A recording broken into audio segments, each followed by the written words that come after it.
Susan Snell, Susana Lemke, Susan Delgado, Susan Norton, Susan Day.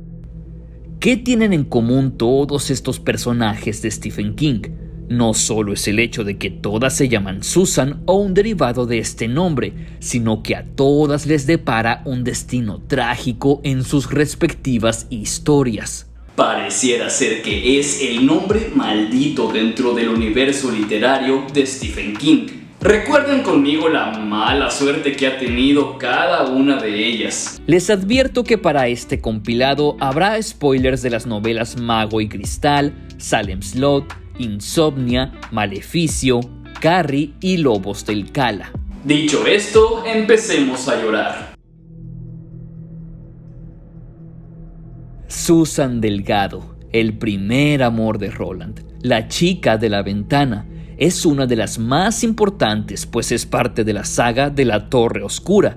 Supimos de ella desde el primer tomo, pero la conocimos a fondo en Mago y Cristal. ¿Qué sufrió ella? Pues de todo.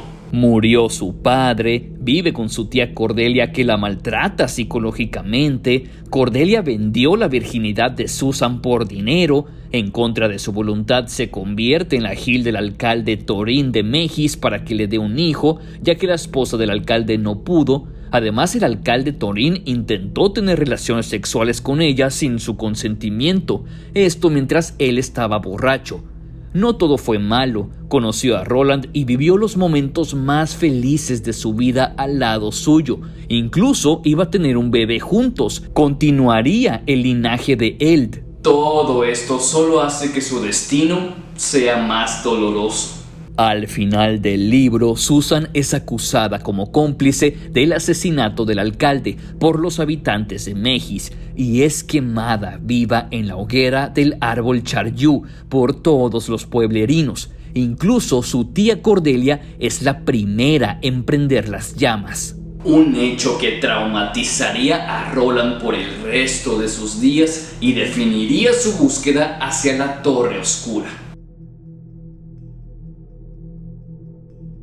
Susan Norton es uno de los personajes principales en la novela de Salem Slot y sorprendió a más de un lector constante que ella muriera. Ella es parte del pequeño catet que se crea en este libro para intentar acabar con los vampiros. Y digo intentar porque no lo consiguieron. En una escena del libro, Susan y el niño Mark van a la casa Marston para interceptar al vampiro Barlow. Por desgracia, los atrapan y a Susan la convierten en vampira. Es Ben Mears, con el que había entablado una relación amorosa, quien le entierra una estaca directo al corazón una y otra vez para matarla y liberarla del sufrimiento. Y por un segundo, detrás de su aspecto vampírico, a Ben le pareció ver a la verdadera Susan antes de morir. Lo más cruel es que de todos los habitantes, Susan Norton era quien más deseaba irse del pueblo de Salem Slot y hacer una vida como artista en Nueva York. Y la ironía es que acaba condenada a tener que quedarse en el pueblo y morir en él convertida en vampiro, sin nunca haber podido cumplir su sueño, por el error que cometió de ir a la casa Marston. Como si las muertes de las Susans hasta ahora no hubieran sido demasiado drásticas, aquí tenemos a Susan Day. Aparece en la novela Insomnia y realmente no la llegamos a conocer como personaje, sino que es mencionada por terceros. Sabemos que Susan Day es una de las defensoras de los derechos humanos que visita Derry para impartir una conferencia a favor del aborto. Esta tendría lugar en el centro cívico, donde asistirían 4,000 personas, y en esa conferencia Susan es decapitada por un trozo de vidrio de una de las ventanas del edificio que voló hacia ella tras una explosión. Hay que recordar que originalmente esta explosión iba a matar a los 4,000 asistentes a la conferencia. Esto porque Ed New planeaba estrellar un avión en el centro cívico, pero los protagonistas de Insomnia, Ralph y Lois, interfirieron para que esto no sucediera y así salvar la vida de Patrick Daniel, vida que Clotho y Lachesis debían proteger para asegurar el equilibrio del azar y el propósito. Por consecuencia, Susan Day perdió la vida de esta manera trágica, junto a otras 70 personas, en una estampida que se produjo para salir del centro cívico. ¿Recuerdan que en Maleficio el protagonista Billy Halleck atropella a una mujer gitana y ella muere?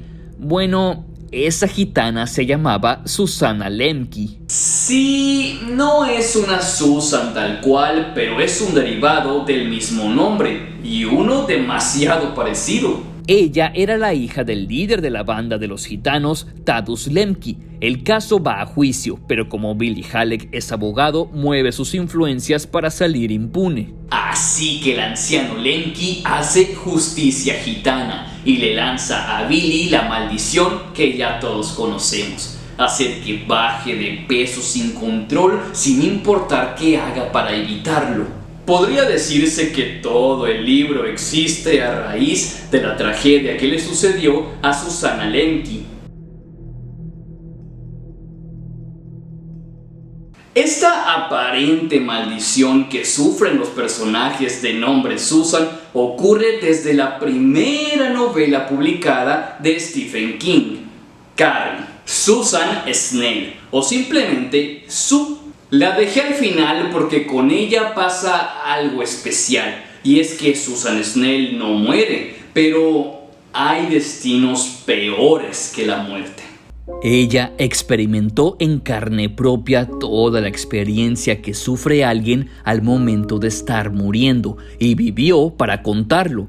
Pero ¿a qué costo? Nos remontamos al final de la novela, cuando Susan encuentra a Carrie agonizando y tendida en un charco de sangre. Allí Carrie le transmite mentalmente todo el proceso que sufre al momento en que su vida se apaga.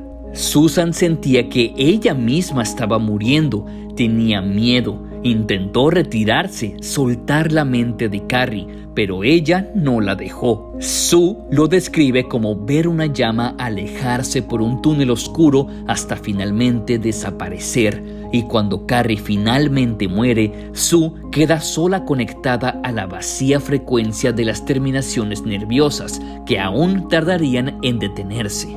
Lo último que se supo de Susan Snell tras todo lo sucedido es que escribió un libro con su experiencia sobre el caso de Carrie. Sus palabras exactas son: espero que se venda bien para poder irme a un lugar donde nadie me conozca.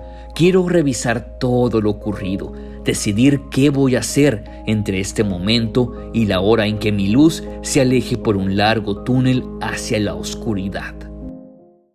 Esta curiosidad sobre las Susans y su mala suerte la empecé a notar tras leer Lobos del Cal. Aquí, cuando Callahan les cuenta su historia al Catet de Roland, se percatan de la coincidencia de los nombres de Susan Norton con el de Susan Delgado y luego voltean a ver a Susannah Dean. A lo mejor antes de conocer a Tabitha, alguna Susan le hizo daño a nuestro Stephen King en el pasado. Pero empecé a notarlo con más frecuencia tras leer Maleficio. Aclaro que esta solo es una teoría mía, no estoy diciendo que sea una teoría confirmada y Stephen King tampoco ha declarado nada jamás al respecto. Pero sí es curioso que esta mala racha ya le haya pasado a al menos 5 Susans. Y únicamente son las Susans de las que yo logré acordarme que aparecen en los libros de Stephen King. Si tú conoces más casos de Susans o alguna otra curiosidad que te haya tocado notar al leer a Stephen King, cuéntamela en los comentarios. Si les gustó este video, denle like, comenten, compartan y suscríbanse. Eso me ayudaría mucho a seguir haciendo este tipo de videos. Y nos vemos al voltear la página.